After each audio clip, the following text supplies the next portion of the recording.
everybody, welcome back to my channel, to the Silver Skillet, and my review of this Hamilton Beach electric tea kettle.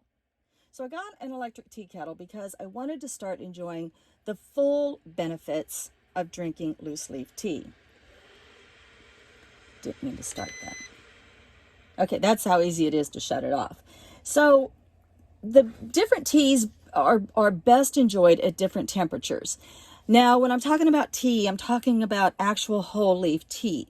The stuff that comes inside your tea bags is more like a tea dust. I suppose you could use tea bags with this.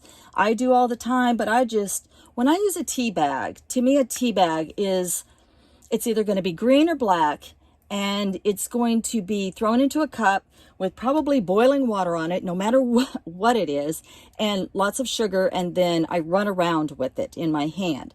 And it's to keep me warm while I'm on the go. I'm not enjoying that tea. I'm not looking for notes or color or different levels of taste or the little nuances.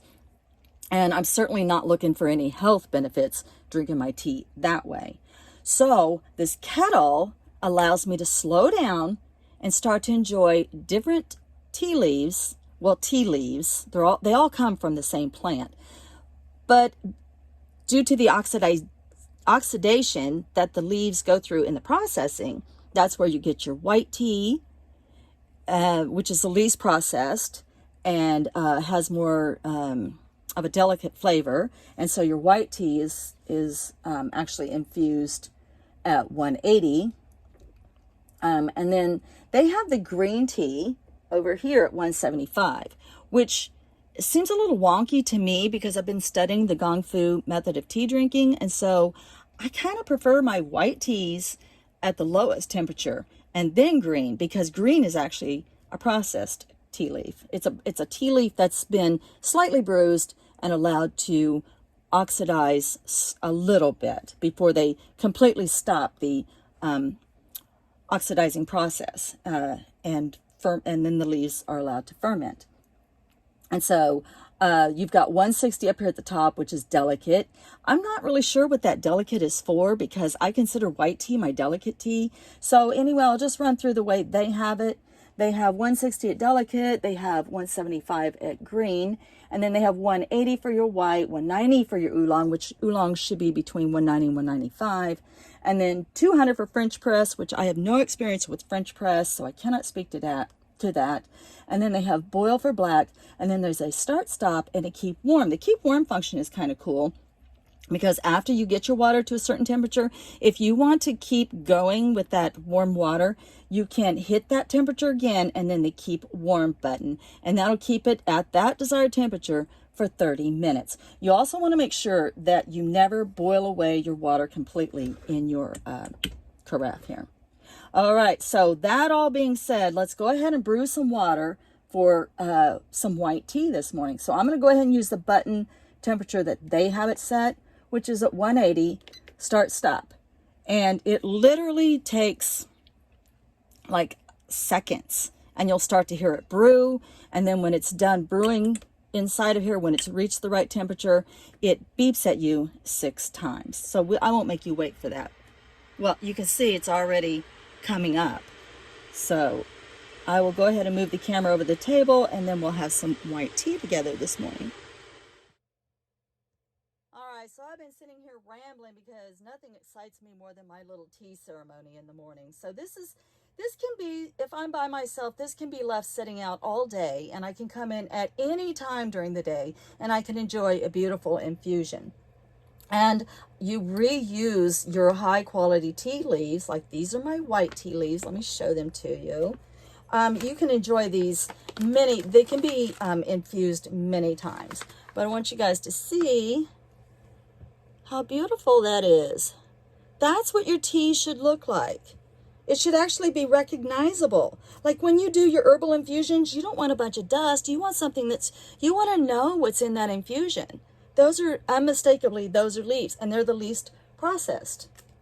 Okay, so I'll just explain quickly what I have here. This is a beautiful Western style tea infuser. So my daughter got me this, and this absolutely would work for the Western style of brewing tea, because you're only going to use about 1 teaspoon of tea.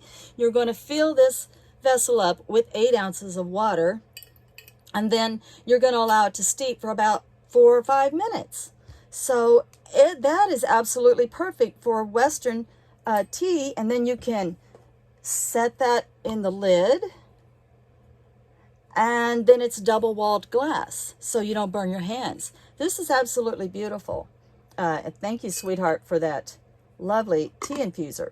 This is a much larger tea infuser, and this is a beautiful mug that I found the other day at an antique mall. This is by Victor Ceramics. This actual mug is about 20 years away from being a centenarian. So it's been around for 80 years. And this is just a really cheap tea infuser that just sits in your mug. This is Hope. She's my house fairy. I don't have a tea pet yet. So Hope is my newest addition to my tea fairies, or to my fairies. And she's, my daughter actually encouraged me to get her as well. So she enjoys tea with me in the mornings. Okay, so, oh, I wanted to mention the tea. This is by Avid, and it's Imperial Himalayan White Tea. So that is a beautiful, beautiful tea. Okay, so in this GongFu or Kung Fu method of drinking tea, it's actually, you're going to use more tea leaves in the beginning.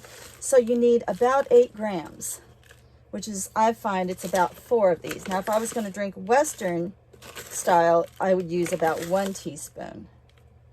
So it seems like you're using a lot of your tea, but you got to remember, this you can come back and infuse like 6 or 7 times. But I need about 8 grams. I've gotten pretty good at judging my grams. That's about 8 grams of tea. Okay, and then we get to infuse it. So we've already got our water heated up to the white tea level, which on here was 180. And you only want, well, this vessel will only, you never want like more than 8 ounces at a time, but this vessel only holds 6. So you want to wake up your tea leaves. So 10 seconds, quite literally 10 seconds. What we're doing here is we're waking up the tea leaves. The way I heard one man put it was that your tea leaves traveled a long ways from the mountain and they've been sleeping. And so you need to wake them up. So now my tea leaves are awake. So this water here is to be discarded. I don't have a tea tray yet. And then you water your pet. And you heat your cup. And then you get ready to infuse your tea for the first infusion. Now this water here, this goes, I either wash my hands in it later, or I can pour it off into my pet's bowl. It's just white tea. There's not even like any real oils or anything in here. You can water a plant with it, whatever. But you pour that first serving off. And a really funny story I heard was that you give that tea to your enemy. It's called tea liquor. But I don't have enemies, so when I don't like somebody, I just walk away. I don't know how people have enemies. So now we're going to do our first infusion. So this time we're actually going to infuse again for about 10 seconds. I know, it's crazy, right? So we'll just wait a few seconds, and then in quiet contemplation, or this might be where I use my singing bowl or something. So we just get a good infusion, the very first infusion, and our tea leaves are fully awake now, and they're releasing those flavonoids, and they're releasing their oils, and all that beautiful fermentation is flowing into that cup. But you see how your tea leaves can dance around in a tea ball? It's tight like that, and you can't infuse it with anything. It's just all tight. And so that's our first one. And now it needs to go into the friendship pot, because let's say you're having tea with a friend. If I was to pour this directly into my cup of tea would taste different than their cup of tea. So that's why you have a friendship pot. I'm not sure what they call it, but I call it a friendship pot. And so the tea goes directly in there. Now this second serving is supposed to be for your significant other, but I'm the only one here, so this is mine. And then your third serving would be for you. And then